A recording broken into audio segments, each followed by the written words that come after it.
What were you saying, Sherry? I was too busy sketching the scene, you know, crimes and such like, daily routine. Did you find something? A photograph. It depicts a man in a red suit with tails sprouting from his back and multiple people in masks watching the scene. It all adds up. But the act of love, it wasn't given willingly, John. It was a violation. And the girl, she was with child. Give that to me now. Did you recognize someone? No. Although the victim is not from Cordona, she is African. Look at the ritual scars on her face. Get that image out of your brain. You have to continue the investigation. I must speak to the landlady. Perhaps she saw or heard something. Sherry, you cannot tell her the truth about Mercurio. It will hurt her. John, that's illogical. Sooner or later, she will come here and discover a corpse, and I still need to talk to her. Just avoid mentioning corpse, all right? Stick to the character, tell her to call the police. I'll take that into account. And wait here. I've redrawn the people in the photograph. Now you can proceed with your investigation without those horrific details. What's wrong, dear? You look like you've seen a ghost. Can you tell me if anyone else has recently entered the flat? Oh, you're talking about that limping man. I'm sorry I let him in. I was scared. And I thought maybe he would motivate you to find money so that you would pay your rent. No offense, dear. Can you describe him? Oh, so you weren't at home. I was so certain you didn't leave your flat that day. He was of average height, had a limp and a tattoo on his neck, and he was smoking Malpal cigarettes. My husband used to smoke those. They have a horrible smell I can recognize from a mile away. Can I ask a favor? Of course, dearie. Please call the police and ask them to enter the flat, and don't look inside until they come up. What? What trouble have you stepped in this time? It really doesn't matter. Thank you, Mum.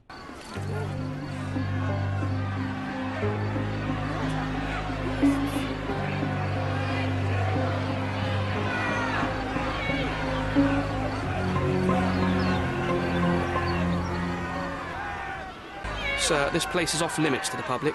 Please state your business or leave, or I shall request that the police escort you out.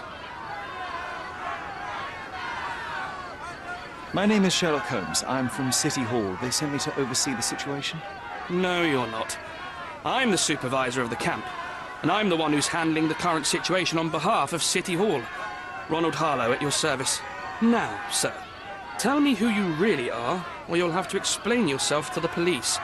I have full authority to request they detain you. Very well, Mr. Harlow. I am a private investigator. I'm looking for a witness on my case.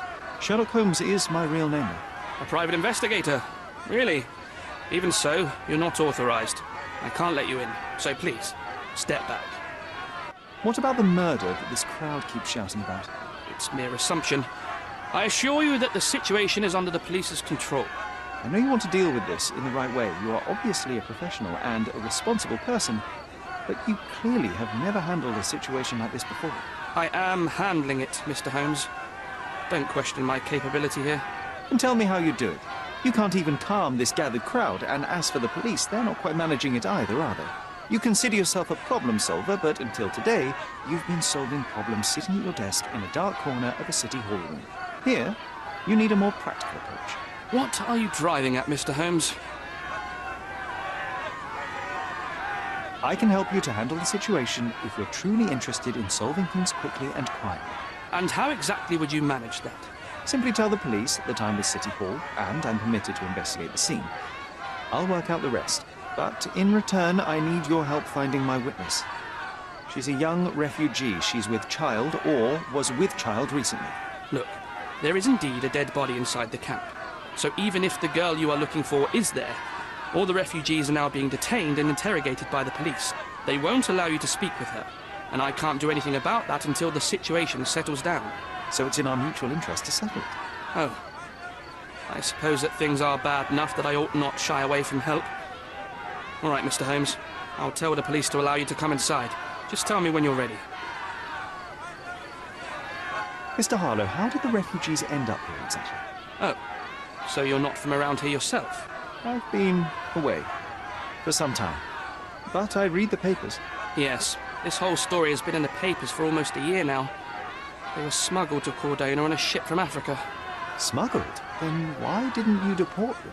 The smugglers managed to sneak them to shore and hide them inside an abandoned warehouse. When the police raided the warehouse and found the refugees there, the ship was already gone. We aren't even certain as to which ship it was. We have busy shipping routes with other colonies these days, you see. So you decided to lock them up under a bridge? There was no other option.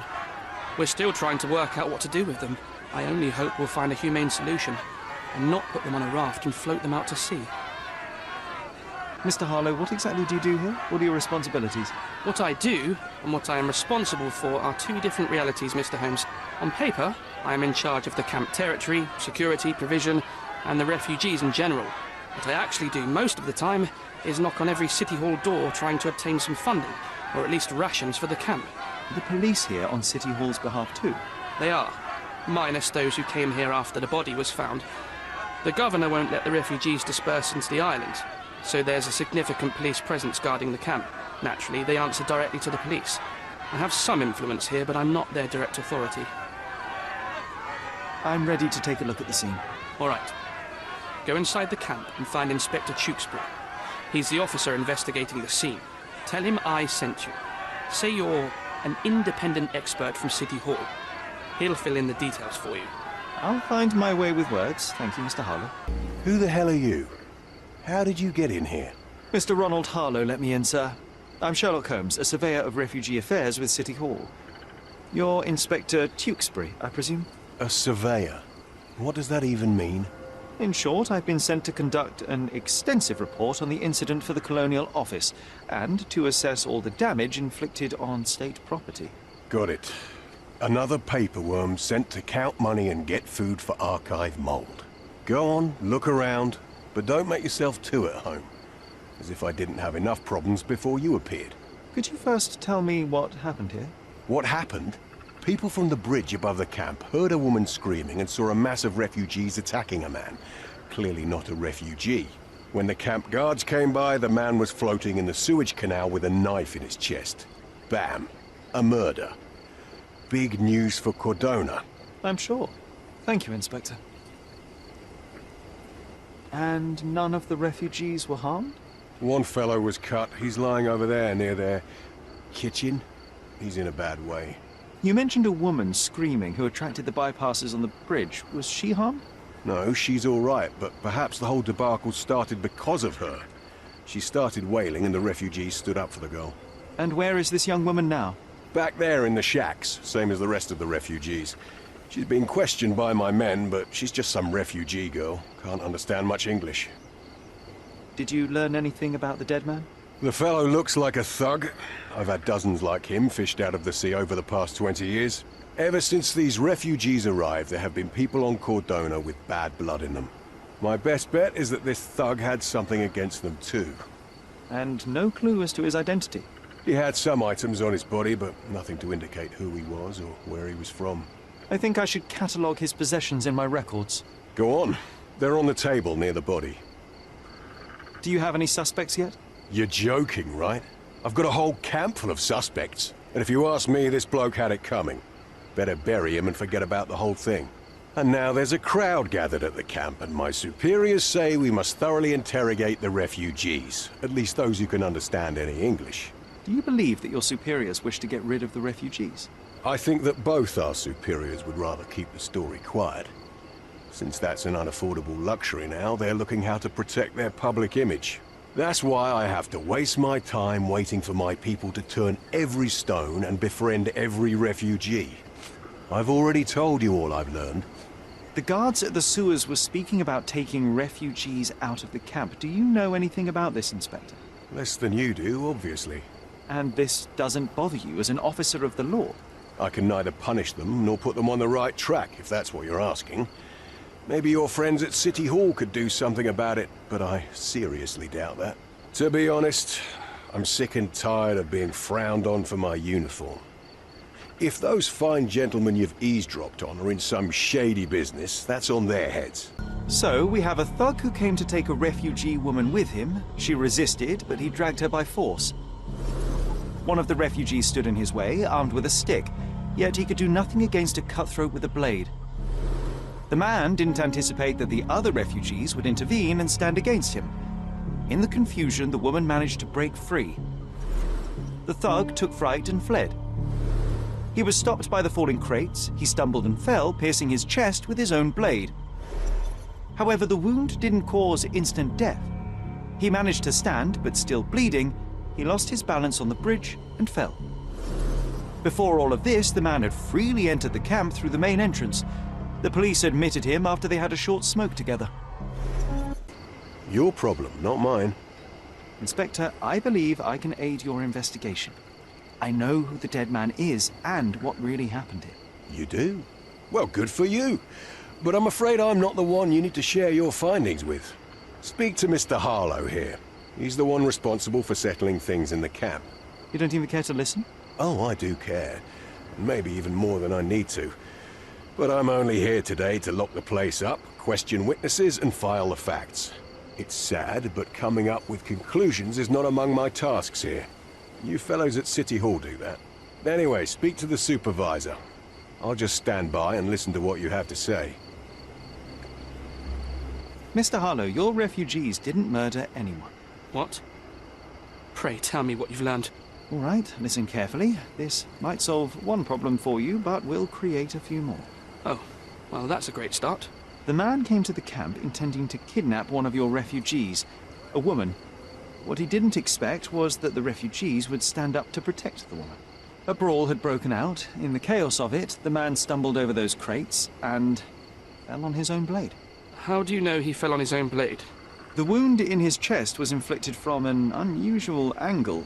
It was not an offensive stab, shall we say. The refugees didn't touch him. And judging by the blood at the scene, the intruder managed to raise himself but was unable to walk very far. He ultimately fell into the canal. But how did he sneak into the camp? Why didn't the police see him? And this is where your new problems emerge, Mr. Harlow. What do you mean? You're not a dull-witted man. You know what I mean. There is no feasible way to get into the camp without the police guards knowing of it. The pile of mess I had to sort out has just become bigger, but somehow that doesn't surprise me. Anyway, I thank you for your help, Mr. Holmes. I'll take it from here. Meanwhile, I'll make sure the police aren't detaining the refugees any longer. You can go back in and look for your witness. You're the one who tended to our man's wounds. I thank you greatly. The police didn't allow us to help him. The police will leave you alone now. I've proven to them that the man who came into the camp died due to his own foolishness. Thank you for standing up for us. But nobody would help us without a reason. You're here because you want something. Yes, I do. I need to speak with the girl drawn here. The dead man came for her too. He wanted to take the girl away, but we won't allow her to be hurt again. What do you want from Nayla? Nayla. She was hurt some time ago. I'm here to find the people who did this and bring them to justice. And to find them, I need Nayla's help. Will you let me speak to her? Justice. There's no justice on this land. But you helped us, so maybe your words are not empty. You can speak to Nayla, if she wants it.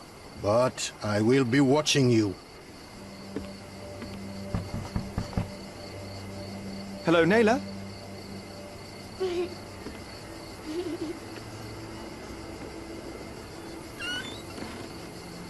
My name is Sherlock. I know someone hurt you. I am here to help. I'm trying to find the people involved and bring them to justice. Please. There is a photograph, and I'm sorry, it is terrible, but I simply must ask. Where did this happen? What can you tell me about these people?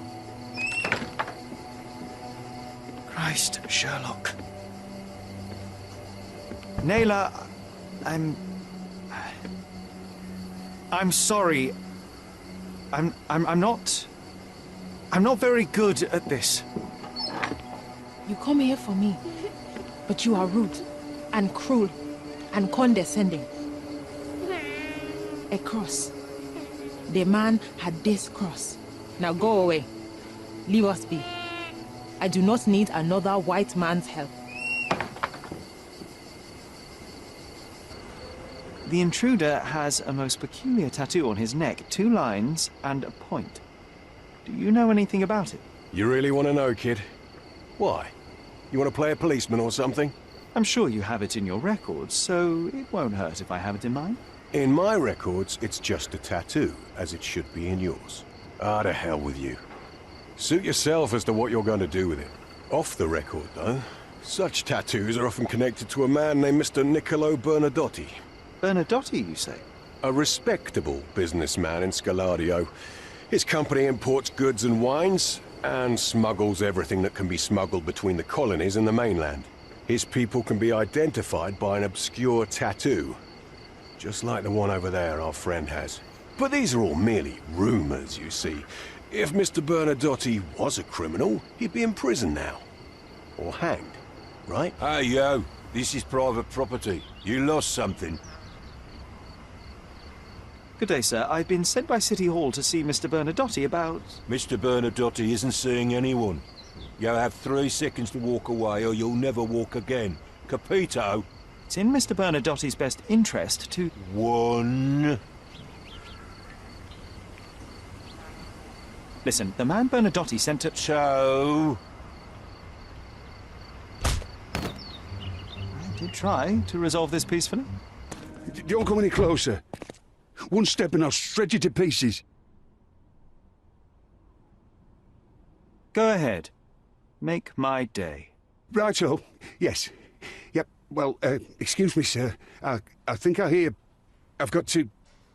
It's better I leave. Whoa. Oh, wow. That was as if somebody put my words in your mouth. Whenever you're ready. I'd hate to intrude. Bad news. The thug you sent to the refugee camp only succeeded in stabbing himself. His next and final journey will be to the morgue. Hold your horses. Who the hell are you? Sherlock Holmes. And you are Niccolo Bernadotti, a smuggler, kidnapper, and notorious cutthroat, among other things. Few men would dare waltz into my office and address me like that. You are either overconfident or unintelligent. This is private property. Give me one reason why I should not shoot you on the spot. I am sure my friends at the station would call it self-defense. Mr. Bernadotti, do you know the name Boniface Mercurio? I do not. Mercurio was a local artist. Recently, a man broke into his apartment, ransacked the place, and killed him. The thief was looking for something.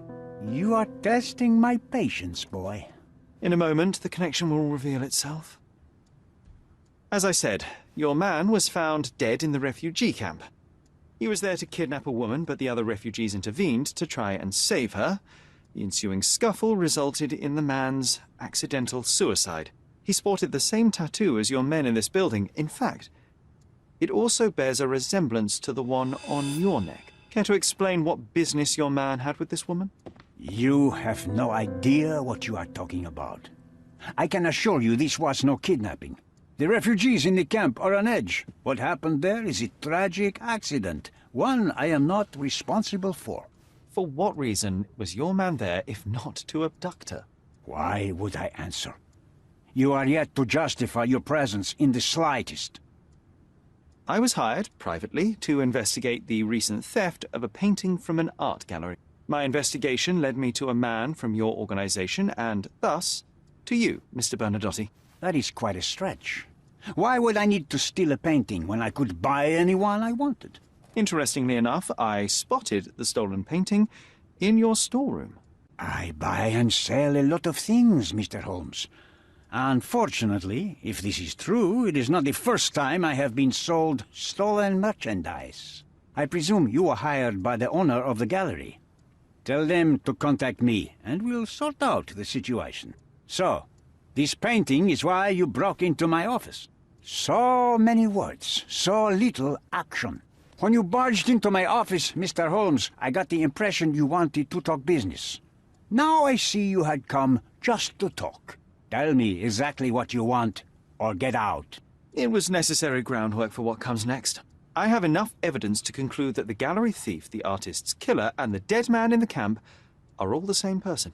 Your time is almost up, Mr. Holmes. Before you draw your gun, there is one final detail I am yet to mention. The young woman your man was tasked to collect from the refugee camp had been defiled at a perverse masquerade party. That violation was captured in a photograph by Boniface Mercurio and used as a reference for his painting. The photo shows the attacker's face. Finally. That's why you're here, Mr. Holmes. You have the photograph. It is what your man was after when he broke into Mercurio's apartment, and it is what you're after too, isn't it, Mr. Bernadotte? You have the photograph with you? How much do you want for it? I am not naive enough to carry it with me, and I am compelled to ask why you want it. Who is the man visible in the photograph? An associate? Not yet, Mr. Holmes. Though with this picture, that may change. The man in the photo is a British envoy on Cordona. What exactly do you want from him?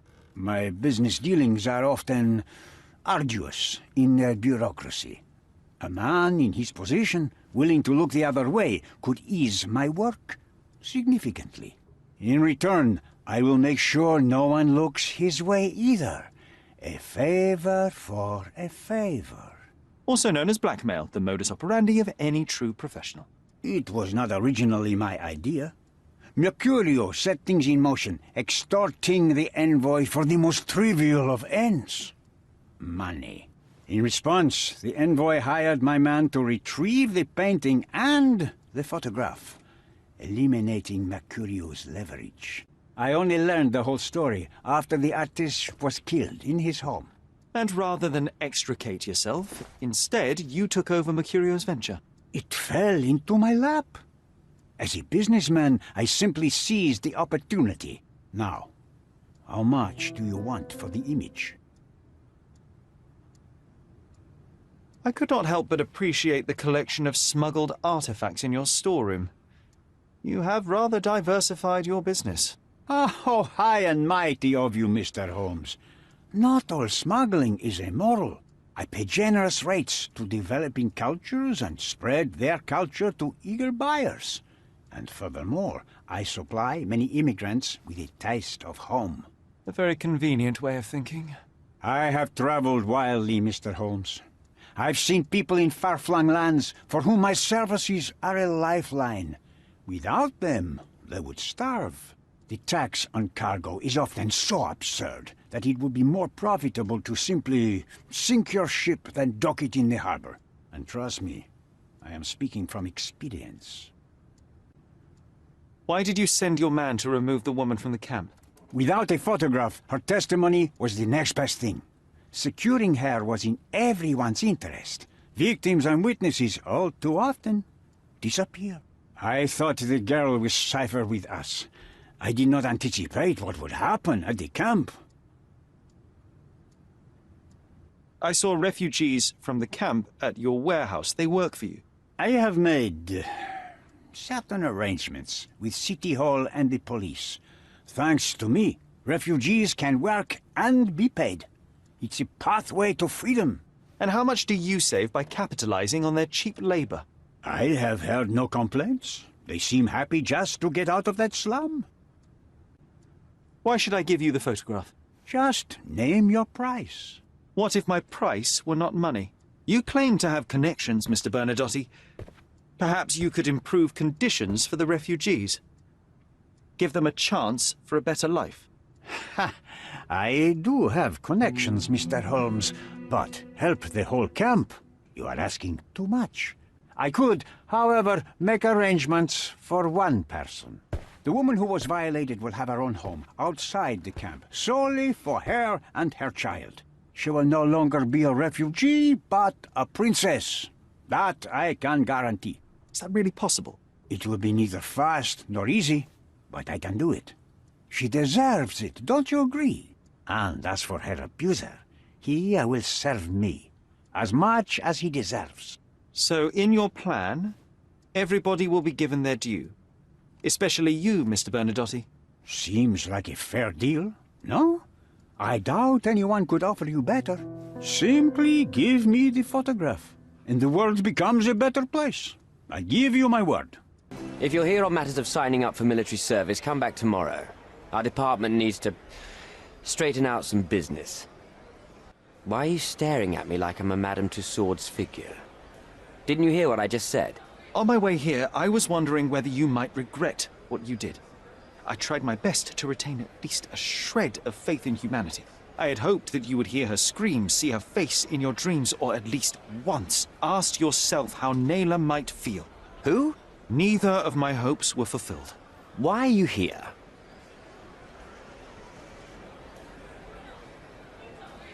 Do you recognize this man? We definitely look alike. But you have the wrong person. Really? Then you won't mind if I pass this along to the newspaper? All right. All right. Is this about money, as you said in the letter? What kind of sum are we talking about? I've never written a single word to you. Bribery, not my style. So, that letter, it wasn't from you? Well, it appears that more and more people in the city are finding out about your despicable hobby, doesn't it? You're in the clutches of justice, and very soon they will squeeze you. It's in your best interest to cooperate. Fine. I suppose now we have a nice long talk. Do you drink, Mr. Sherlock Holmes. And I do not. Shame. All the best discussions are accompanied by a glass of whiskey.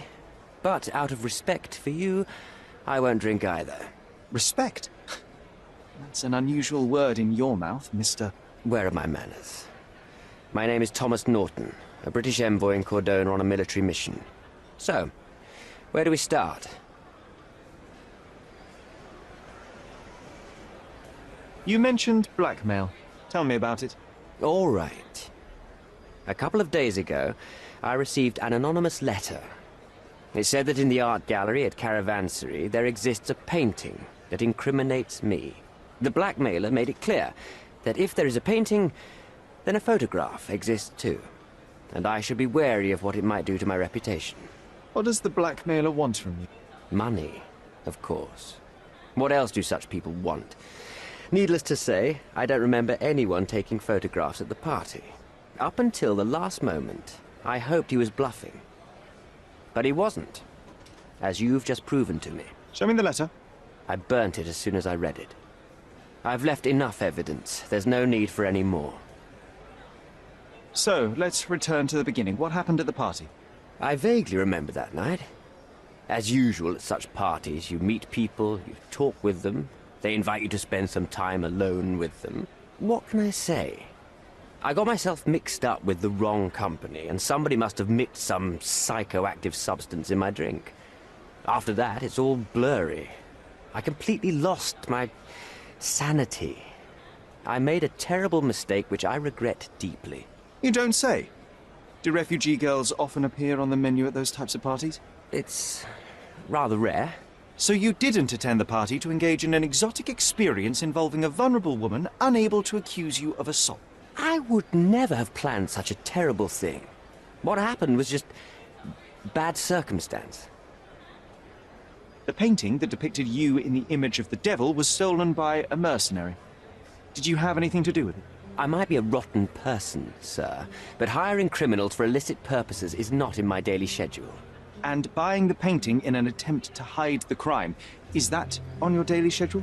What would you do in my situation? I would never put myself in such a situation. You're young.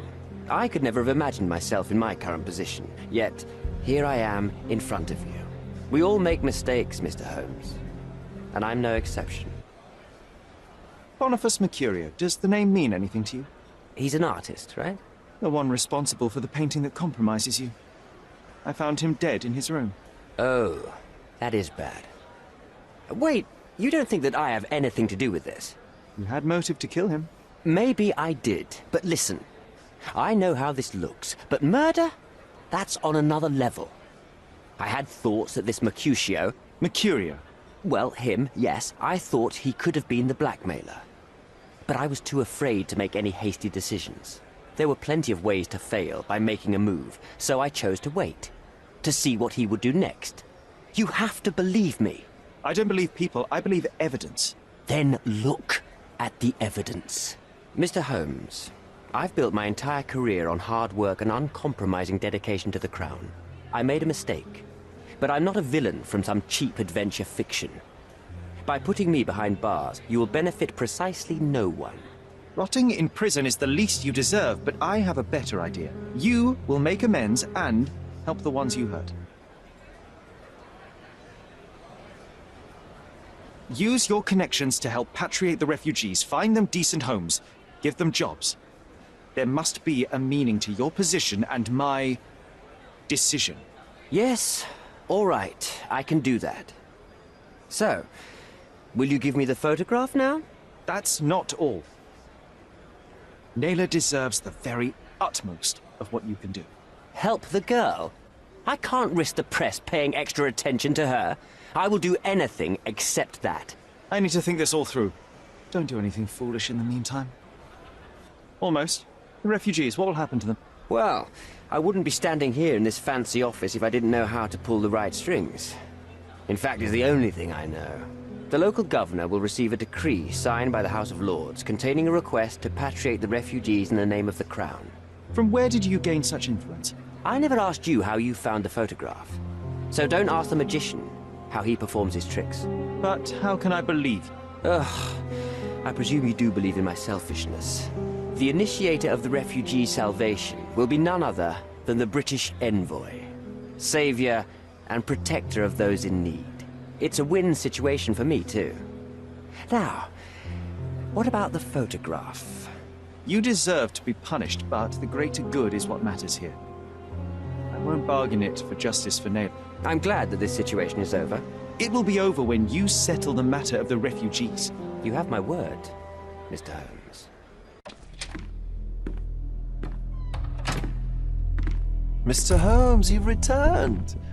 Have you uncovered anything new about the theft?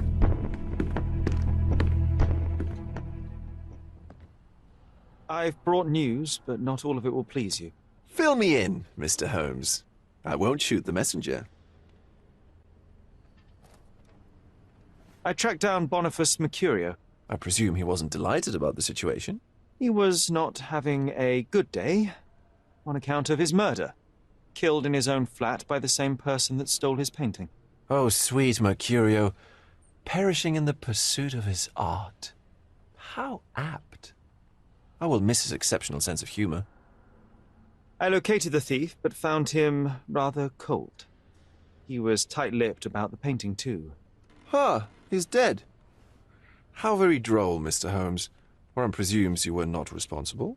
It was an accident at the refugee camp. He impaled himself on his own knife. Life is nothing if not cruel and capricious. What about the stolen painting? Have you located it? Yes, it's here. Splendid! I'm most grateful, Mr. Holmes. It must have been a difficult task. Will you share your adventures with me? I cannot, Mr. Vogel. The story is much like your undergallery. Not for everyone's eyes and ears. So sometimes you do hide the truth.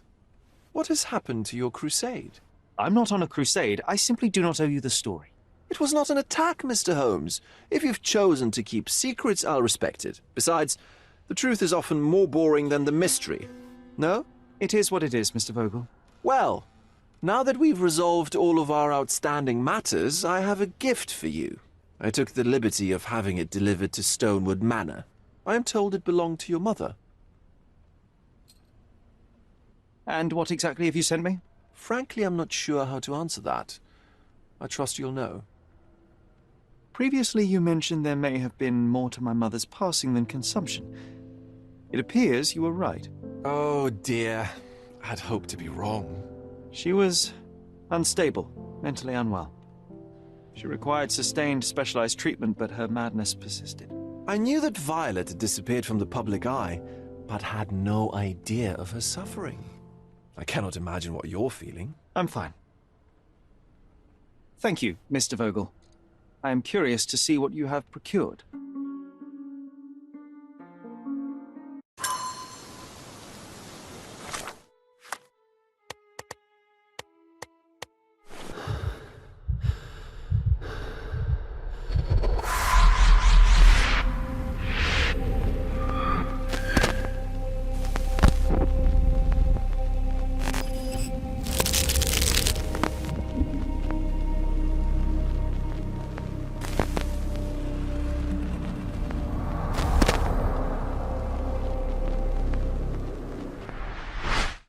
Sherlock.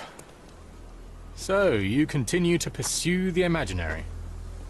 I had hoped you might have got all this out of your system by now. Mycroft, What are you doing here?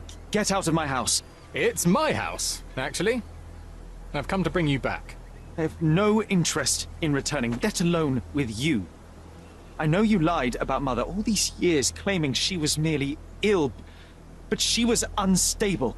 She never had tuberculosis. She was not recuperating, but mentally deteriorating, and you never once thought to tell me. How dare... I shall not indulge this petulant tantrum. You can just tire yourself out and then slink back to London with your tail between your legs. Just tell me everything! I'm an adult now. Show me the basic courtesy of an explanation. You know I will find out eventually. The goal was stability, and that's what you got.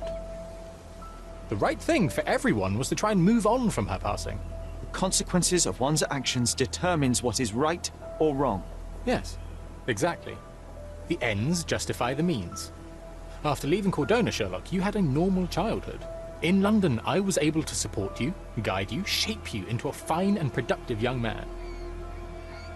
You have so much potential, so much to offer society. But that's not the end.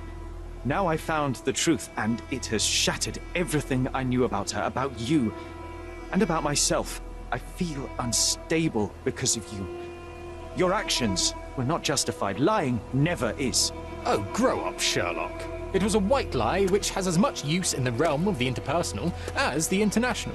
It is time you come to accept that some things are bigger than yourself. Oh, you are full of it. You like to pretend you care about the big picture, but it's just an ego trip. You like knowing more than others. You like greasing palms and rubbing shoulders with the rich and powerful. You like having eyes and ears everywhere. The fact it helps the nation is incidental. Because all you care about is yourself. It's true. I have agents everywhere, including Cordona. If you weren't so damn stubborn, you'd realize that means I'm only here for you.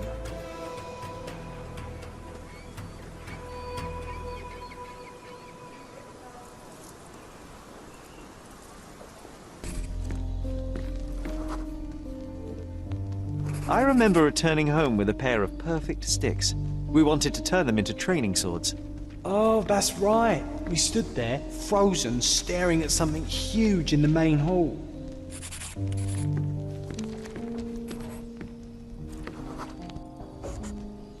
It was a giant aquarium with a living mermaid in it. Impossible. It must have been something else. Oh, of course, that mortifying hoax presently taking up space in our front yard. Well, fine. Your memory's better than mine. But I'm sure we started examining it immediately. And someone else was around, too.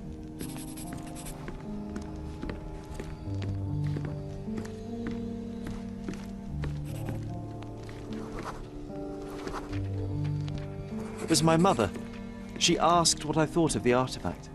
You were really concentrating and holding something in your hand.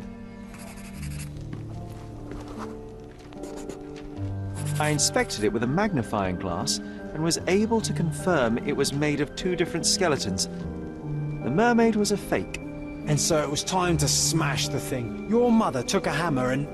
Slow down, John. That's not how it happened. I remember other people joined us.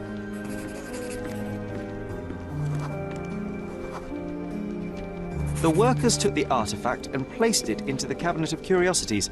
It became part of Mother's collection of fakes. She always said that the truth lies in the details. This mermaid helped me to learn that. Come on, Sherry.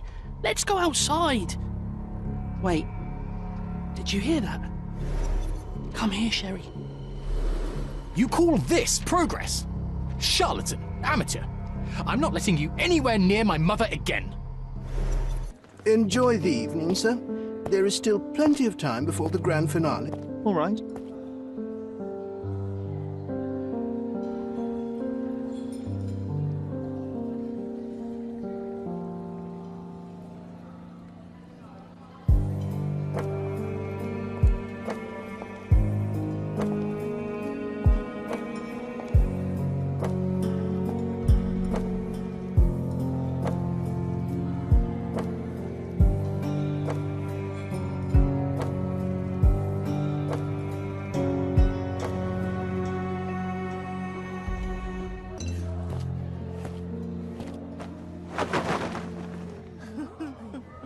Sherlock!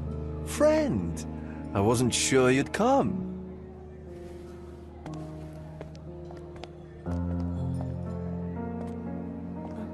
Werner, I see you are not yourself.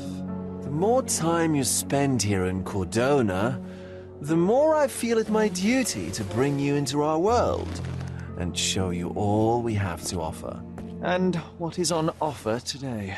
Pleasure, indulgence, relief, and relaxation. You've earned some time for yourself, have you not? Those who know me would say I'm incapable of it. Nonsense. I refuse to believe there is anyone permitted to know Sherlock Holmes. Huh. You may be right. Then free yourself from inhibition and expectation. The night is young, and so are the guests. You should try to enjoy both. It's not healthy for handsome men to spend every night alone, and certainly not in a house filled with such melancholic memories. I must admit, my travels have proven more taxing than expected. I'm less confident in my life and myself. A time of relaxation seems a distant dream. So can I tempt you with a physical aid to your moral consolations? There's wine, of course, and something to smoke, or perhaps an artificial paradise? Yes, something more spiritual, a potentiator to sharpen the mind. A 7% solution of, well, that'd be telling, but you must try it. My mind already operates at a far higher level than most. I struggle to believe anything could improve it. My ultimate duty is to provide the world with truth, and I do that perfectly well as is. Duty? You've never cared about that before. Of course I do. Exposing a lie, revealing a fact, that is a moral responsibility. That's not morality. Morals are what happens afterwards when truth collides with consequence. Do you ever follow up on cases you solved? Do you ever see what happened next, visit the victims, ensure justice is served in the courts? And how do you choose where to direct your attention? Are there not deserving causes to which your brilliance could be applied but isn't? You ascribe me more power than I possess. I have a narrow skill set and work within that mandate. What occurs afterward is irrelevant. With every action or inaction, you place a finger on the scales of morality. Many in the city would see you as abdicating your responsibility. I haven't. Not me, of course. Morality is subjective, just like truth. There is little to be gained from indulging in it, and far better things to indulge in. Now I must insist on easing any burdens I've placed upon your shoulders. Show yourself a kindness, and try this rather delectable concoction. If this solution truly does assist with thinking, then perhaps it would be puerile to overlook an opportunity to study it. I'll take it with me. Yes, Sherlock. Very good. And now, our evening begins in earnest. I just remembered. I'm sorry, Sherlock. My mind's delightfully impaired. Please take this key. It opens the altar room, past the library. Pardon? Altar room? What now, Werner? Go quickly and find our Fabio. Only you can make him talk. I'll join you in a minute.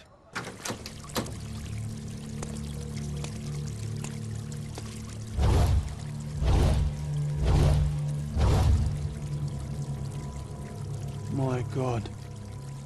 Was he here this whole time? Werner, care to explain what is going on here? On nights like these, it's not unusual for some attendees to get a little exuberant. It's part of the appeal.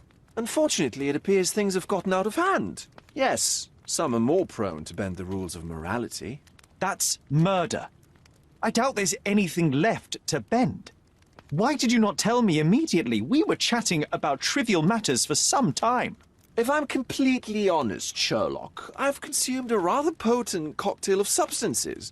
My attention slips and drifts. But I'm glad I thought to call for you.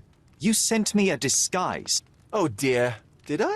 Well, since I found the body, Mr. Manchios has agreed that you can investigate the matter. I promise my mind will behave itself going forward.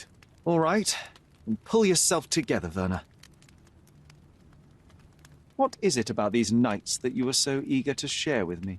Well, they're not always in the evenings, but they are in the shadows. People gather to test their boundaries in a safe and consensual atmosphere. Often with more stains than your typical crime scene. But that is the point. Who are we to judge? I suppose that's fair. What about today, then? Was anything different? Well, I was invited as a special guest. It was supposed to be a time of both divine and carnal pleasures.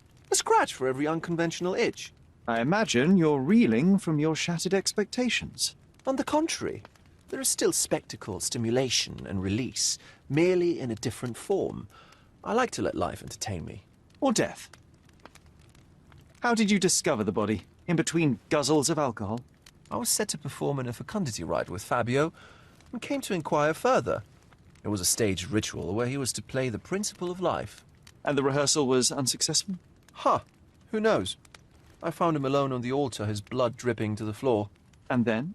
Then I called Mr. Manchios. He was panicking, so I told him about you. We left the room and locked the door. Then, we were... Filling time? Waiting for you was stressful. We indulged in some simple comforts. Overindulged, perhaps. Mr. Manchios is the owner of the manor, yes? And the host of Cordona's most memorable parties. He promises even the ugliest guest a partner for the night. And for the ones with more unconventional tastes, Mr. Manchios provides other services. What a caring person. You cannot begin to imagine. Were you well acquainted with Fabio, the victim? Everyone knew Fabio, or wanted to. His beauty was the talk of the island. Too handsome to go unnoticed.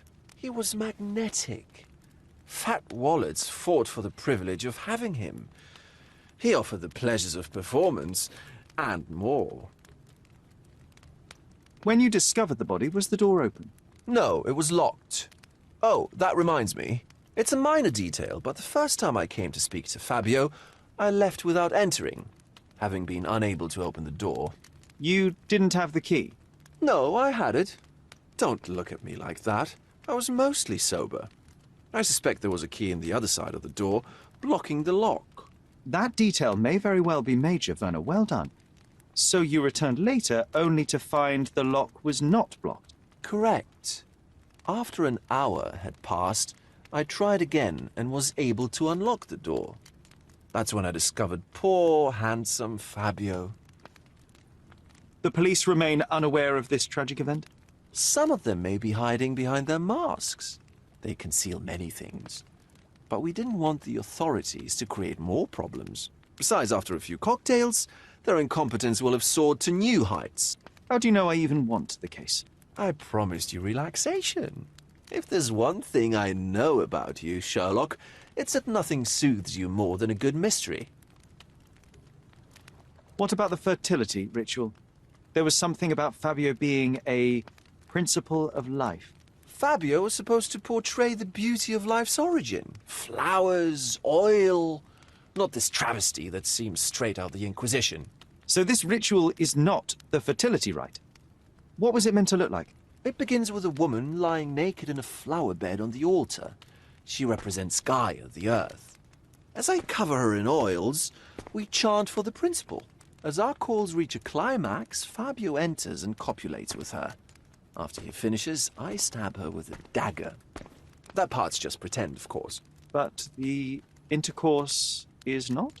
I did not expect you to be such a prude. Are you a virgin? It is nothing to be ashamed of, but it would explain the color of your cheeks. The fertility rite marks the start of our festivities. The principle of life is beautiful, intimate, essential. It must not be stopped. Yet it appears that someone did stop it. What about the naked woman? Can you tell me anything about her? Oh yes, Matista. She's one of Fabio's compatriots, and a performer too. I haven't seen her today, actually. The bottle was used as a weapon during a scuffle in the smoking lounge. Then, to ensure no one would interrupt, the murderer locked the door. The unconscious body of the victim was moved to the altar room. Once the body was on the altar, the murderer thrust the dagger into the victim's heart. Symbols were drawn with the blood. The wardrobe was used to hide the bloodied robe from anyone's eyes.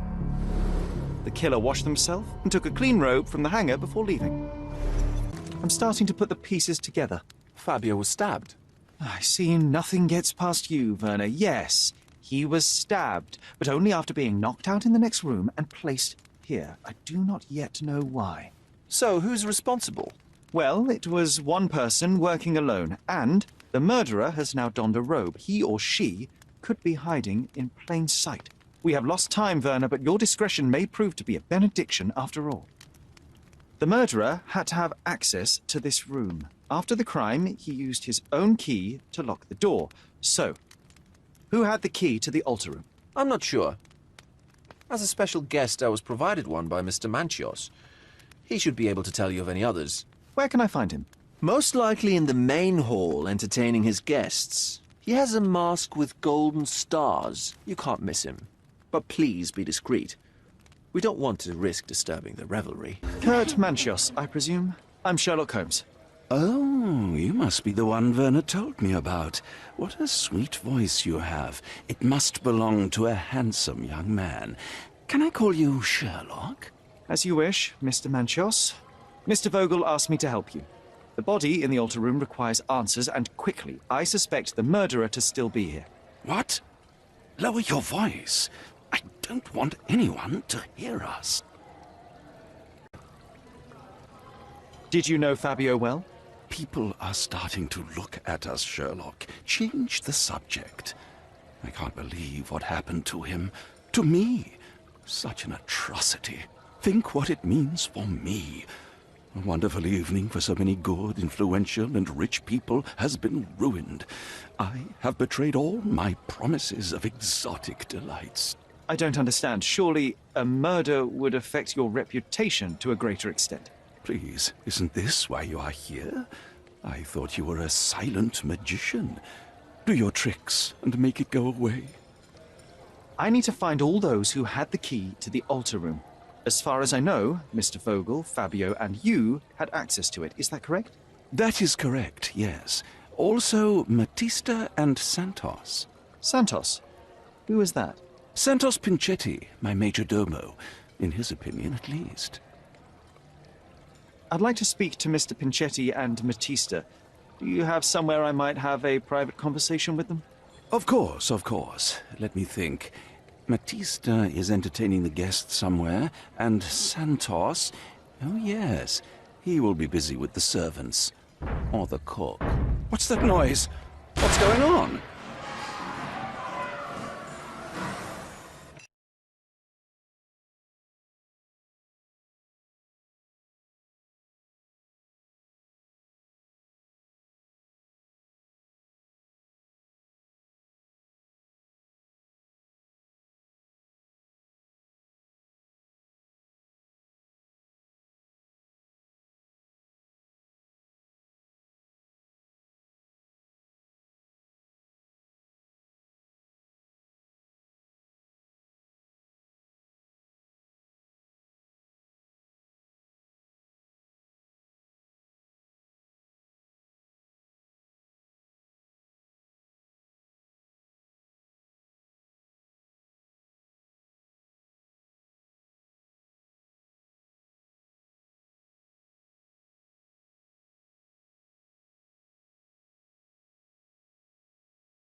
Look at you.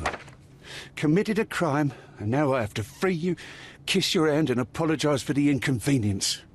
I did tell you that Mr. Vogel and I were innocent. I emphasized it in my statement. Your statement?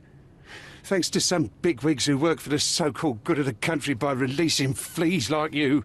Thank God we have Vogel in his letter. Once I get to that goldfish, I'll... Bigwig? Oh, my wretched brother Mycroft and his long nose. Wait, did you say Mycroft? Mycroft Holmes? Are you the youngest son of Violet Holmes, rest her soul? Is there something wrong with that? Do you know something about her? I was working on the paperwork of her case while you still had milk on your lips. Would you happen to remember anything of the events? Well, I didn't make the inquiry, but I remember seeing some notes. Why? Perhaps we can negotiate. I could be quite useful. Huh. Got you hooked, right? You know what? Stark and the others think they're the smartest here, thanks to you. Let me get this straight. Are you listening to me, lad? I'm all ears. Take this case. Report to me only, to Constable Harvey Oswald. I'll leave everything I have on this table. Find the murderer. Be a real copper. Question the suspects, make them sing, give me something substantial. And if Mr. Vogel is not a suspect? If he's innocent, then you can take your favourite degenerate away from here. If you slip or mess with the evidence, then trust me, your brother won't save you from my bludgeon. Meanwhile, I'll be checking the archive for you. If anybody asks, then you're a consulting detective. Let's make a start then, partner. Werner, are you all right? Oh, yes. Everything's fine. In fact, it's something of a family reunion.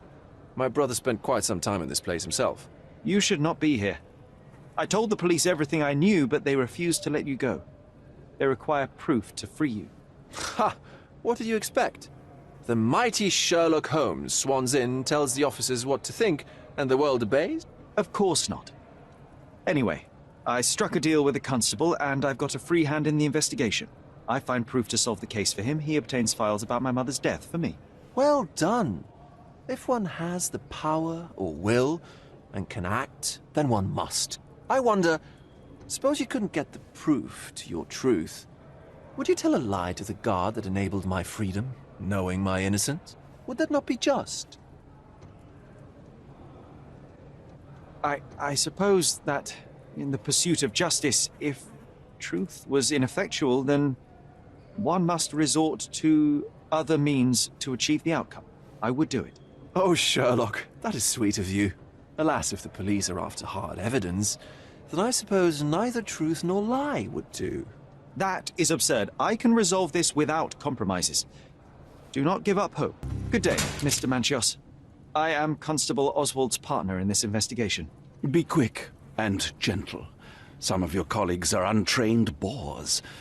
Although I don't mind meeting young officers, the new blood here. If you cooperate in finding Fabio's murderer, there will be no need to meet with the boars again. That voice. Werner's friend? You're the policeman. What a disappointment. Only an undercover agent can scour a ditch full of deviants. I am a consulting detective, although I'm capable of replacing the entire department through my consultations. Sharp-tongued, I like it. May I presume this tongue will get us out of this trouble? I would be so indebted and glad to repay you. Nothing's changed. I'm looking for the murderer. That's the only way to get us out of trouble. But it shouldn't take much time, correct? We're all busy, after all. I need to examine you first. You are a little over the top with your use of makeup, Mr. Manchios. Is it so difficult for you to acknowledge your age? Well, Sherlock, that's easy for you to say to an old man when you look as though you are barely 15.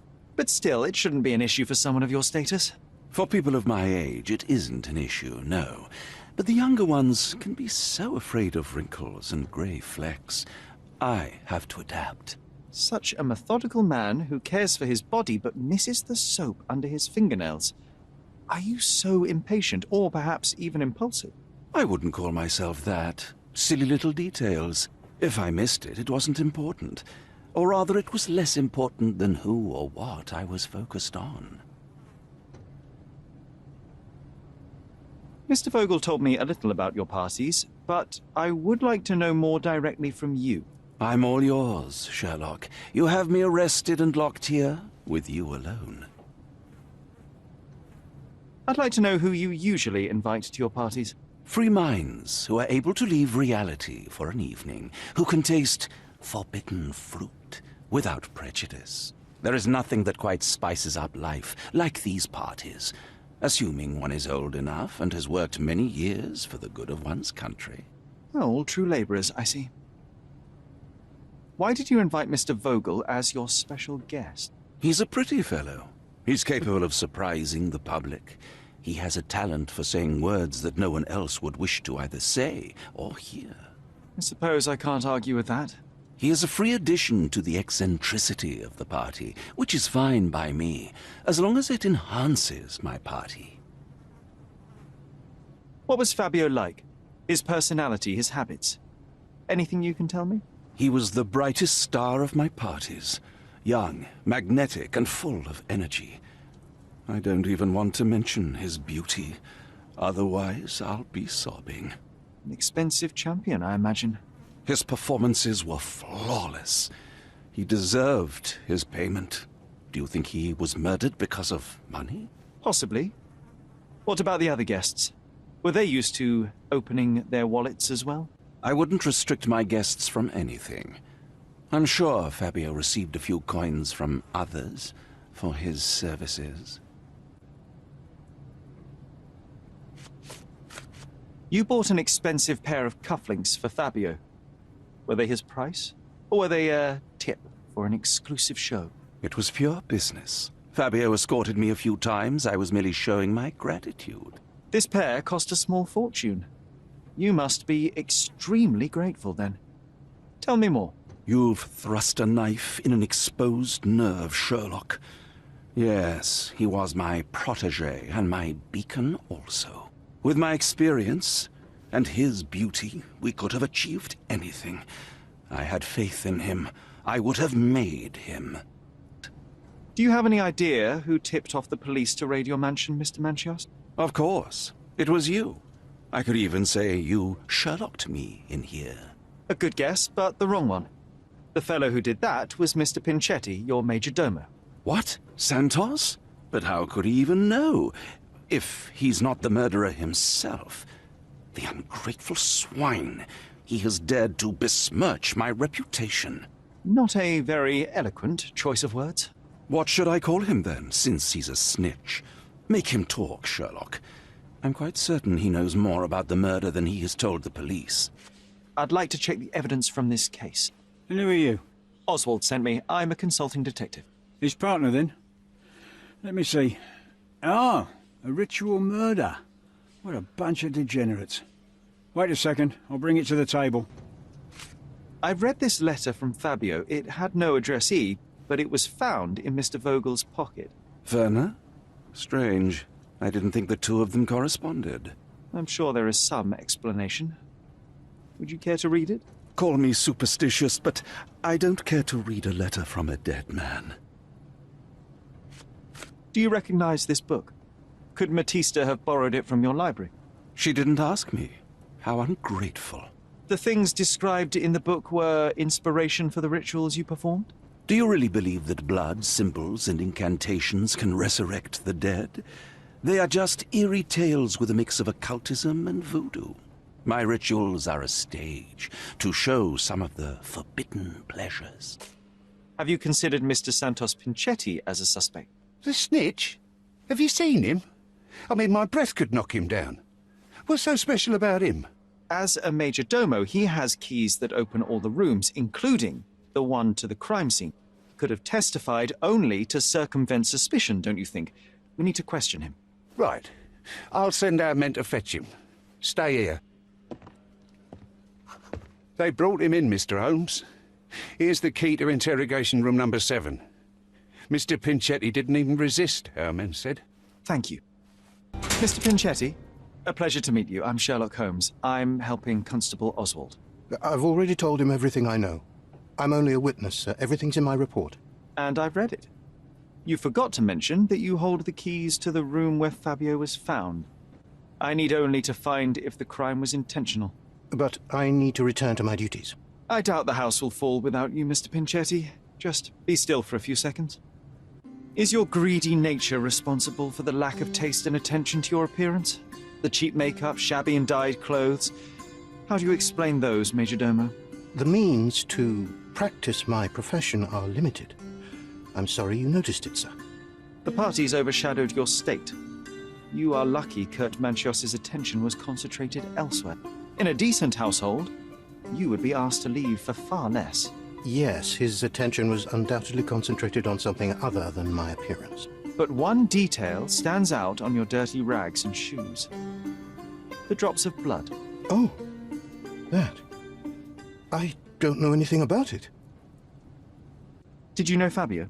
Not personally. He was a frequent guest, and cleaning the mess after his performances was tedious. Mr. Manchios always had a role for him, and mainly the leading one. The parties were always, Fabio-centric? And Matista? Was she as popular as her partner? Don't tell her I said this, but I do not think so. Mr. Manchios hired her only because Fabio refused to work without her. Mr. Manchios used to see her as a worker. She was tasked with entertaining the guests, unlike Fabio, who could pick and choose. Mr. Manchios says that you begged him to be included in the heritage. Isn't that a little extreme, even for a major domo? He's not only my employer, he's my uncle. And I'm his next of kin. The only one. Mr. Manchios flatly refuses to pay a family member.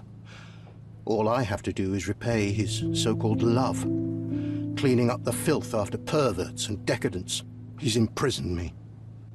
The best I can hope for is a new broom. That's why I wanted to have my part of the inheritance. Is it that bad? You have a roof above your head, a salary, and the status of a major domo. For God's sake. I'm forced to dye and stitch my threadbare clothes, and the holes in my shoes are painful. I'm ashamed every time a guest looks at me closely. Why do you think your uncle treats you this way? My mother, my uncle's sister, had me illegitimately. She died, and I was given the surname of one of the maids. But you are entitled to some of the money that belongs to your family. He thinks not. I was not responsible for my mother's death. I work hard, and he pays me nothing. I feed on the leftovers. While he wastes our estate's property on decadent parties, he paid Fabio handsomely and showered him with expensive gifts for their disgusting relationship. I've read the letter about your will. A harsh method of ridiculing Santos. I doubt he will use mustache wax when he wears no mustache to begin with. Where did you get it? Is the slug here? Tell him I shouldn't have to provide for him. He's a grown man who shouldn't sit on his uncle's neck. He conceives himself as my only heir. And who is he to you? He's a leech on my aging body. He has only added problems to my life since the death of his mother. I fail to see why you made him your major domo. He needed to know his place, so I taught him. This letter proves nothing. Fabio wrote it to Mr. Manchios. It's time to free Mr. Vogel. Do you really think I'm that naive? I need proof, not words from his friend. Very well. Mr. Pinchetti told me that Mr. Manchios was lavishing Fabio with expensive and eccentric gifts. The letter mentions rich rewards and attempts to buy Fabio with them. It was written to Mr. Manchios. Who else was showering Fabio with luxuries to buy him? It doesn't fit Mr. Vogel's character. Look here. We had a deal.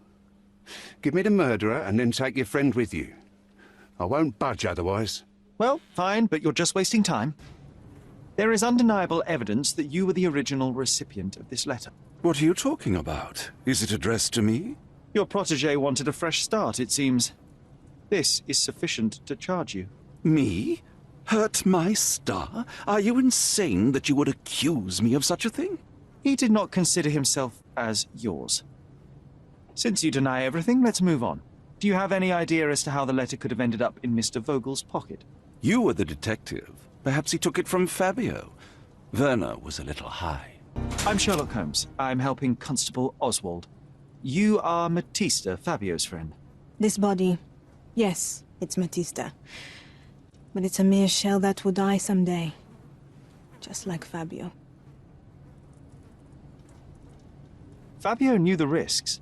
Selling his body to degenerates who hid behind robes and masks, it could not end well. That's only your distorted understanding of safety. Officers here, they wear robes and masks too. It's a dangerous lifestyle. But it's not as though we were given many other choices. I'm just here to ask questions and find Fabio's murderer. It will not bring Fabio back. You have both old and new scars. Some from the time when you were a slave with Fabio. Other scars have a different origin. The guests pay good money to torment you? I am skilled in giving pleasure, but I don't participate in such practices. I thought your body was... For sale? It's true. Many unwanted things were done to my body. And the pain helped me to discover... Occult deities? Yes, the tattoo speaks loudly of it. Yes. Your gods abandoned me, And the ones I favor now are more protective of me. How did you escape? Something happened. One night the master fell down the stairs. I made him fall, and he died. We ran away that day. We managed to get on a ship and traveled here, to Cordona. Fabio and I started a new life here. It was very hard at first, but it became better with time. Until today. The bruises on your neck are not self-inflicted. Someone else made them. Some guests can't contain themselves. They even bite, sometimes. I've nothing to say. I've nothing to add. Could Fabio have written this letter to Kurt Manchios? Oh. That could be. I never thought Mr. Manchios could make Fabio that angry, though. What do you mean? Well, Fabio wanted to disassociate from Mr. Manchios. Clients who are in love are both a blessing and a curse. But Fabio was here tonight. Money. In our line of work, we can't afford to turn down clients who pay as well as Kurt Manchios. Was Fabio afraid of Mr. Manchios? Not at all. The old toad wouldn't dare to do more than sweet talk and touching. Talk can be forgotten, and touching washed away. I've nothing to add. This book, The Power of Love, Blood and Mandrake, what do you hope to achieve? To learn more about the invisible strengths that govern us. Occultism is real. The master who fell that night when Fabio and I escaped, I made him fall. I cast a spell on him and it worked. Or was it a coincidence? The universe is rarely so lazy. If you say so. Do you practice occult rituals? For protection? For fortune? To wash away the ugliness of the world? Sometimes to survive. I have the gift, and I'm learning to use it better. Did you use your gift on Fabio? I only used white magic. Love charms lately. Fabio became so distant. I just wanted him to be with me, but I suppose I'm not as skilled as I thought. I have reason to believe that the intended recipient of the incriminating letter may have been Kurt Manchios. Well, that makes sense. Too bad I can't remember how I came to possess it. Though I did spend quite some time with Mr. Manchios during the party. Unfortunately, even with an answer, that may still not be enough to clear you with the police. But fear not, I will persevere. I hope your attempt to put things straight will make up for... You being on a bender? Touché. I don't think I can tell you anything about this. I have learned who told the police about the crime. It was Santos Pinchetti. Do I know him? The major domo of the manor. He cleans up after you? Well, then he does his job perfectly. All but invisible. I couldn't tell you the first thing about him. The murder of Fabio did not have a ritual purpose, Mr. Manchios. It was staged by a man who wished to distract the investigation. That might be true. That poor girl Matista wouldn't dare to kill the only man who cared for her. So, Santos. Mr. Pinchetti snatched at the chance to solve his problems. Ungrateful little scum. Will he be executed? But what for? He informed the police as to the crime, that was all. He couldn't stage the ritual, but he found the body, I believe. I can't believe it. Why did Werner do it? Mr. Vogel. He had no reason, and he won't be a scapegoat as you plan. You put Fabio's letter in his pocket when he was intoxicated, didn't you? You can't be serious. We can very often deduce someone's life by their shoes, or their fingernails. You are a meticulous person, but this murder was fairly traumatic and filthy. After you stabbed Fabio, you were covered in blood. You panicked and neglected to rinse the soap from under your fingernails. The devil is in the details, Mr. Manchios. Nonsense. I missed it simply because of the busy schedule of the party. Of course, a staged murder was certainly not planned. You're at the twilight of your life. You have no partner, you have no children. You had feelings, however, for one man. That was Fabio. You loved him. That is, you wished to own him with money and gifts. But he was also a free mind, was he not? He turned his back on you. Quite unjust. Love, so cruel and painful, and Fabio, with his words and deeds, made you feel the more wretched. So you killed him. You must surely perceive that my sensitive nature wouldn't allow me to hurt anyone. You staged the murder as a satanic ritual. It was easy for you, since you were the one who wrote the scenarios for the parties. It was your way of avoiding suspicion. A respectable man in his 60s, Early 60s. who hosts the cream of Cordona society, cannot possibly be a murderer. But the guests who behave like animals in his mansion, of course, one of them could have killed Fabio. I did oversee a few of the rituals, but I did not stage Fabio's death. Fabio played with your feelings. That was painful to realize. You spent so much time and effort to be with Fabio, but he didn't respond in the way that you would have liked. You wanted to be loved, but Fabio shattered your dreams. In the smoking lounge, he teased and mocked you. He wanted you to suffer by offering himself to others. The deception was unbearable. You were passionate, and so you struck him. Once you understood your mistake, it was too late. You were afraid, so you staged the ritual. With such a story, you might be sentenced to a few years. It might clean your conscience, and soon the case will be forgotten. No. No. This is my decision. I'll talk to Constable Oswald to see what I can do. There's no fool like an old fool. Kurt Manchios did it. A young boy played with the heart of an old man. The latter couldn't handle it. The evidence I obtained clearly shows that the quarrel was not intended to end badly. It was an accident. Showing pity towards your own kind, Holmes. Whatever. All I'm saying is that prison won't take much away from an old and crushed man. Fine. A big name like that will still give me a promotion. As for my part, not everything was in place. Perhaps some documents were transferred somewhere else, but I couldn't find a trace of them. Then I remembered. The discarded document drawers where we put the lost papers or the badly labelled ones. Including the crime scene report of Violet Holmes's case. Everything I've found is on the desk here. Take it. Your persistence has saved me. Yeah, well, we had a deal after all. Your friend is free then. You can leave. Good luck, Constable.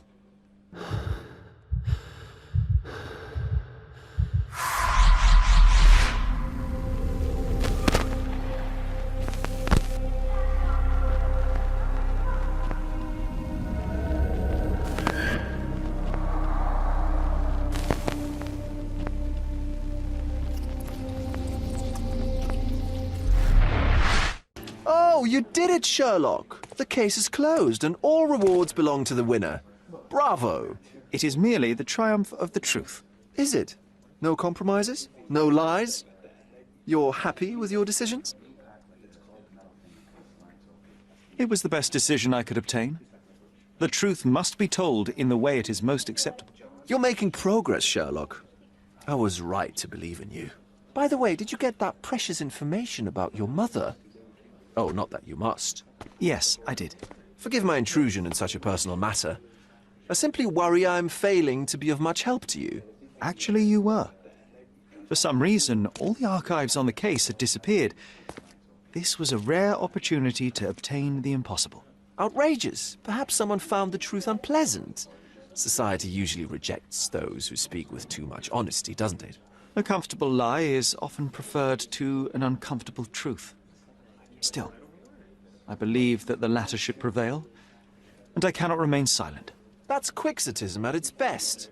Your mere truth cannot defeat institutions, systems, and power. Etiquette, religion, marriage, they're all lies told to preserve connections, love, and sanity, and it's all corruptible. Lies destroy human dignity. How could you make a free decision without any knowledge of the truth? Are we really free to decide anything in this world, Sherlock? I take your point. There are some limits on us all, some compromises we must make. Despite my best efforts, we cannot remain entirely objective. I didn't want to sadden you, Sherlock, only to make you think beyond your boundaries. You're a walking contradiction, Sherlock. You refuse to lie to others, but constantly lie to yourself. How long until the train comes off the track? I cannot look away, but perhaps I should take a few steps back. You're an accident waiting to happen, dear. Until then, I shall bid you adieu. Sherry, please listen to me. Sherry. John, I always listen to you. You don't have to do this. You don't have to go through. I don't know what is beyond this door, but I can feel it. buzzing, angry like a fly at the window. I know. I can sense it too. You locked away this memory for a reason. There is only pain here. Pain? And truth. You do not need to suffer either. There is so much more we can do on Cordona, so many others we can help. There is no coming back from this. John, my anima, my brother, there is nothing more important in this moment than this truth. I know you fear for me, but my path was set long ago. I can no more step off it than I can ask the avalanche to roll back uphill. Just... please be careful, Sherry. I love you. Quite. Come on. We'll go together.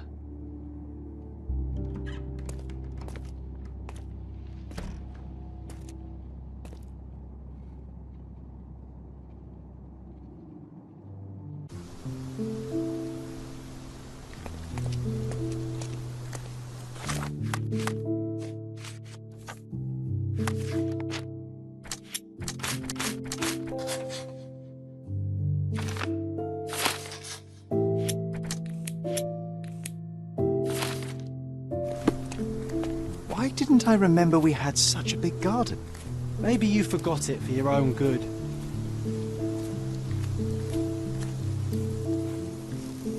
That's the descendant of a tree your father planted in London, correct? Indeed, we planted the sprout here, and for a while it grew happily. Alas, it seems without us here to care for it, it didn't survive.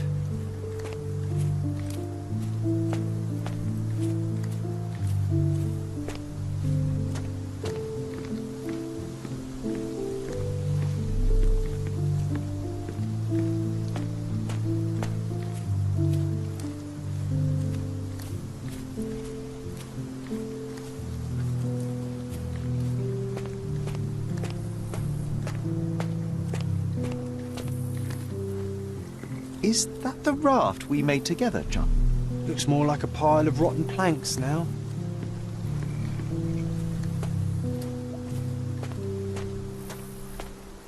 Mother?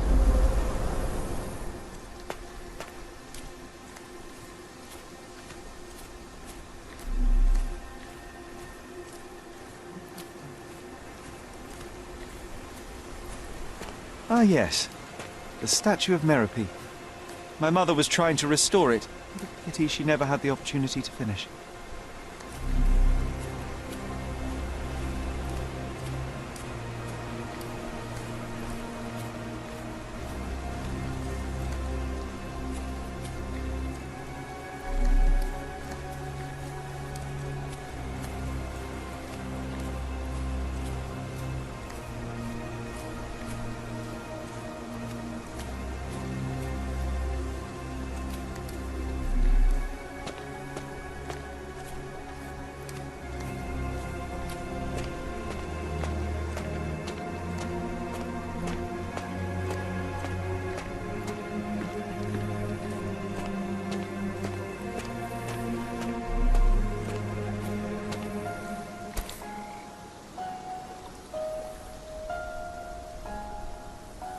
That's from Mother's favorite tea set. What is it doing in here?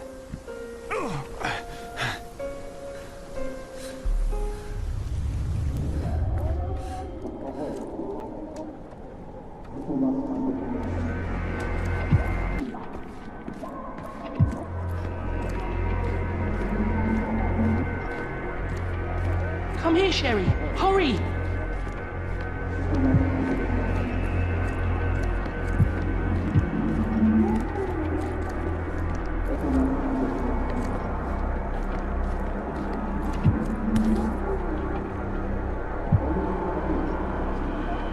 These must help calm her down.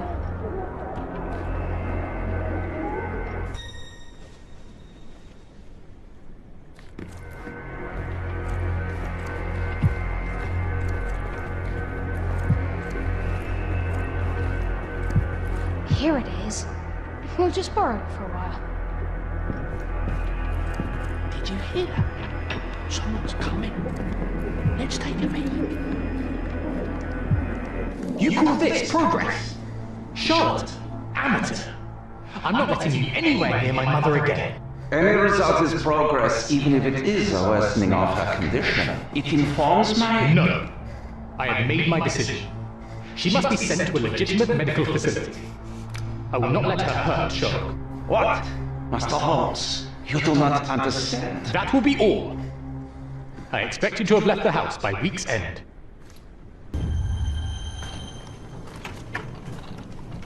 Take me to my flowers, Sherry. They must already be in bloom. As you wish, Mum. I bet you missed the fresh air, didn't you? Terribly. The sun is far brighter than I remember. But I like it. We can walk each day from now on, if you want. That would be wonderful.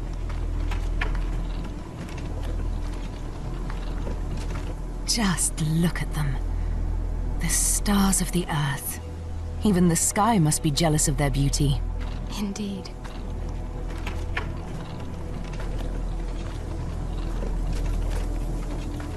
Mother, would you like to go around the water?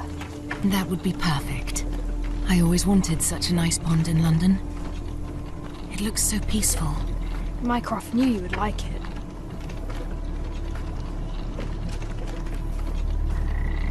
We should put some fish in it, don't you think? How about some carp? That's a nice idea.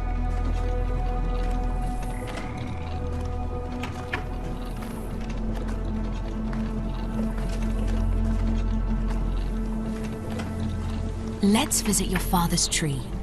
It grows so fast, just like you. We could even build a tree house in it. Yes, Sherry.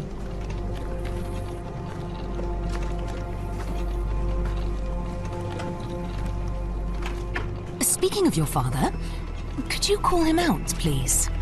Mom! I'm sorry. He passed away. He's gone. No, he's not. I'm telling the truth. Did you forget again? No, don't you dare say such things. You are a liar like all the others. Mother! Don't call me that. You aren't fooling me. No! Mom, it hurts! My son would never lie. Mom, stop! Who are you? Reveal yourself! Please, stop! It's me, Sherlock! You are not my Sherry! Give me my stuff before I'll kill you!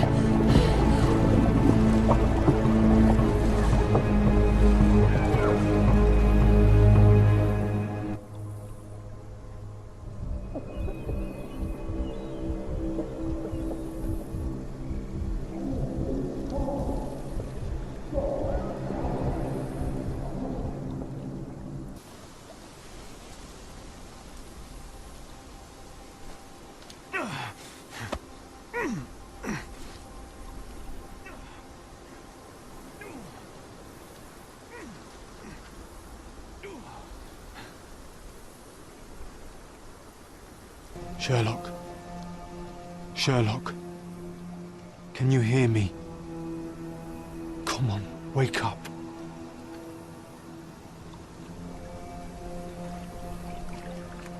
Get off me. Sherry. You knew, and more than that, you hid it from me. You couldn't bear the truth, Sherlock, so I shouldered it for you. I took your pain, your horror. I killed my own mother, John. It is unforgivable. It was an accident, Sherlock. She was mad, abusive. You were a child, simply trying to help. How could she? You were a lie, John. A fiction. A crutch. No, I was a friend. Sherlock, please. Sherlock? What? Are you okay? I don't know. I told you not to come, Sherlock. Where is he? Who? Your friend, John. He's beside you. Was all this worth it? Is he worth it? Why is he here? I think, in his own way, he was trying to protect me. A truth I couldn't bear. But now I must face it. There is only one thing to be done. What are you talking about? To expect adherence to the principles of truth and justice, but to fail to hold oneself likewise accountable, it would be hypocrisy. My mother died by my hand. I must turn myself into the authorities and face the consequences of my actions. The consequences of your actions? You were a child. She did this to you, not you unto her. You are throwing your life away in an act of moralistic vanity.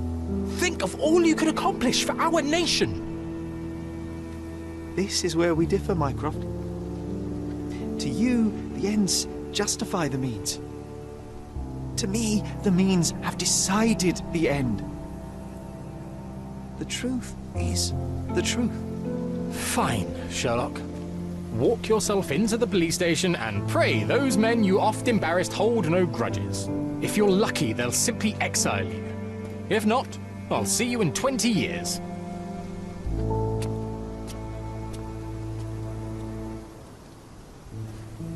Are you going to berate me too? Try and talk me out of it?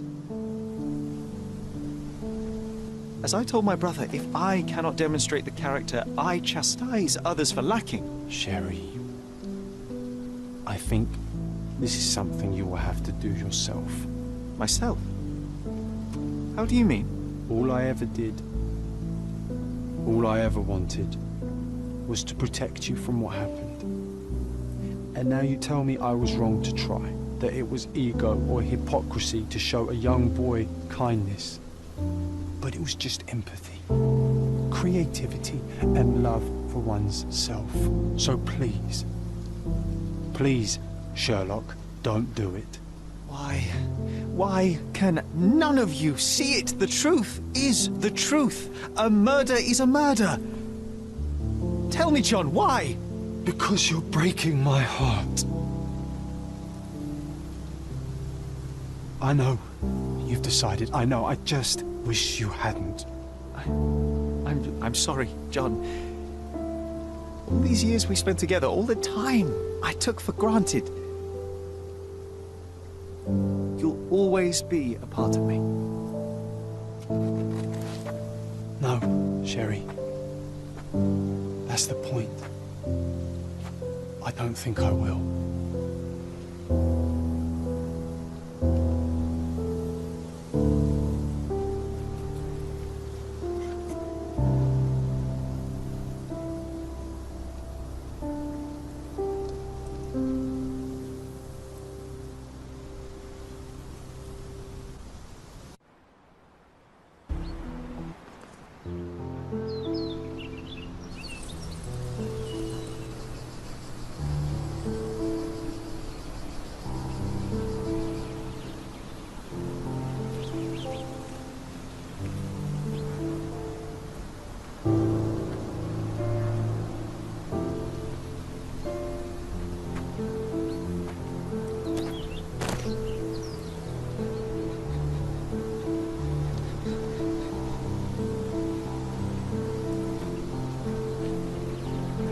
Why are you here?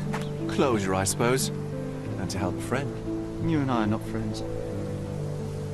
In a race between the thawing of the ice caps and our friendship, I would buy a blow. Ha! Is that right? I can see it now. I know what you did. What did I do? You needled me. From the moment we met, you were searching for weakness. You pushed me to pursue the truth about my mother. You questioned everything I did, everything I believed, to break me. To blur truth and fiction, reality, morality. A saboteur in silk. Was it vengeance, Werner? Or do you prefer Klaus? Excuse me? You are Klaus Richter, Otto's younger brother. Do you hold me responsible for his end? Ha! There was no love lost between me and my brother. I am sure you can relate. Otto was merely the gravity that pulled me into your orbit. Or you into mine. Once I met you, I could not keep away. Why? What reason do you have for all this? To help you. You're lying. To show you that you were wrong. More lies. I know you now, Werner. Try again. To see what had happened. Or is that yet another untruth? Does it matter? Take your pick. Who cares? You're my masterpiece. I turned Sisyphus into Ozymandias. You could not see the futility of your quest until I helped you to let go of the rock. And now, nothing beside remains. I remain. Despite you, and to spite you. It is a matter of will and power now.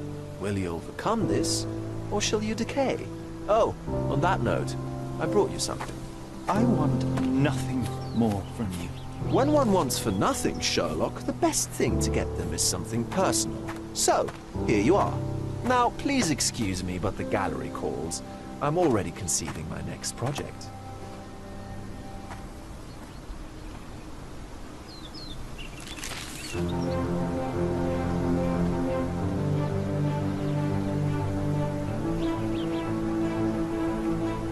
You really are beautiful.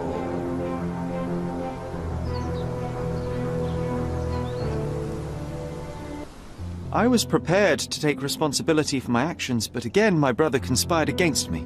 A little diplomatic pressure and the trial was dismissed. Instead, I was exiled from Cordona. Freedom never tasted so bitter. Another perversion of justice at Mycroft's hand. With no means, no home, and no purpose, I returned to London. I enrolled at Cambridge University, but few lectures held my interest. I prefer to spend time alone at the hospital laboratory, pursuing truths in chemical form. No one there questions my choices. I have begun to attract a desperate clientele, men that skulk after me, pleading for answers to their simple mysteries. At first, the distraction was unwelcome. Now, I find myself craving it, lest my mind drift back to the island. To Mother. To John. What was her life worth? How many adulterers and petty thieves will it take to make it right? Can anything?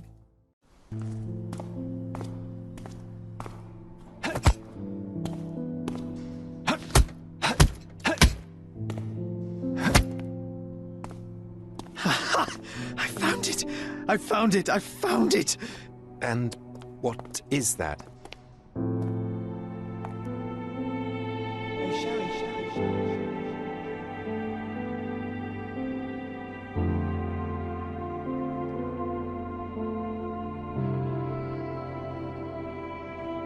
How far, bruises may be produced after death. How are you? You have been in Afghanistan, I perceive. How on earth did you know that? Never mind. The question now is about bruising. No doubt you see the significance of this discovery of mine. It is interesting, no doubt, but practically... Why, it is the most practical medico-legal discovery for years. Had we these data sooner, hundreds of men would have paid the penalty for their crimes. Cases oft hinge upon how a man died. Now, we can know which wounds he suffered alive, which occurred post-mortem, and what instrument was responsible. And ergo, one will soon be able to calculate with utmost precision when and where death occurred, sparing the innocent and damning the guilty. Well, then you are to be congratulated. Indeed. But, you came here on business. Correct again. I am looking for someone with whom to take diggings, and heard you were complaining that you could get no one to go halves with you. I have my eye on a suite in Baker Street, which would suit us down to the ground. You don't mind the smell of strong tobacco, I hope? I smoke ships myself. That's good enough. I get in the dumps at times, and don't open my mouth for days on end. Just let me alone, and I'll soon be right. What have you to confess now? It's best for two fellows to know what bruises each other carries before they begin to live together. My last companion and I... Well, I object to rows because my nerves are shaken. And I get up at all sorts of ungodly hours. And I am extremely lazy. I have another set of vices when I'm well. But those are the principal ones at present. Do you include violin playing in your category for route? It depends on the player. A well-played violin is a treat for the gods. A badly played one. Oh, no, that's all right. I think we may consider the thing as settled.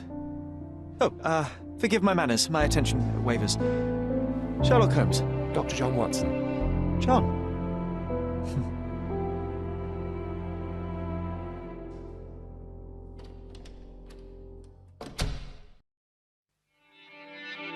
Kimi no negai ga kanau, その時私の夢も